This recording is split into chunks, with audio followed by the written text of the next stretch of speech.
सत्वगुण रजोगुण का और तमोगुण का शत्रु है, रजोगुण तमोगुण का और सत्वगुण का शत्रु है, तमोगुण रजोगुण और सत्वगुण का शत्रु है। लेकिन ये तीनों ही शरीर के भीतर है।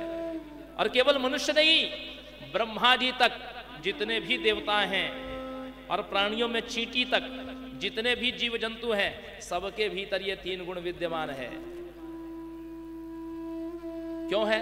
क्योंकि ये तीनों गुण प्रसव धर्मी है। प्रसव धर्मी अर्थात जब 2 गुण मिथुनीभूत होते हैं तब तीसरा गुण पैदा होता है।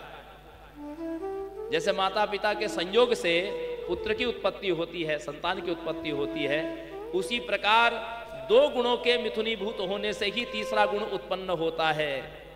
इसलिए ये प्रसव धर्मी गुण है और इसीलिए ये सब प्राणियों के भीतर रहते हैं। तो ये तीनों जन्मे जब पूछते हैं कि यदि ये तीनों शत्रु हैं तो फिर ये शरीर के भीतर, एक ही शरीर के भीतर कैसे रह लेते हैं? हमारे शरीर में वात पित्त कफ ये तीनों दोष रहते हैं। तो तीनों दोष होने पर जब भी कोई कुपित होगा, पित्त कुपित होगा एसिडिटी होगी, वात कुपित होगा तो शरीर में जकड़न आएगी, अपान वायु आदि का प्रकोप होगा, कफ की वृद्धि होगी, नींद खूब आएगी, खूब सुस्ती आएगी। तो ये तो समझ में आता है। लेकिन ये तीनों गुण जब विपरीत स्वभाव वाले तो शरीर के भीतर कैसे रहते हैं और क्या काम करते हैं? तो व्यास जी कहते हैं जैसे दीपक में एक वर्तिका होती है, बत्ती होती है कपास की, दूसरी वस्तु होती है तेल और तीसरी होती है अग्निशिखा, दीपक की लौ। ये 3 वस्तुएं हैं। तो तेल दिए में भर दीजिए, उसने जैसे ही आप कपास की वर्तिका डालेंगे उस तेल को वो बाती सोख लेती है क्योंकि वो उसकी शत्रु है।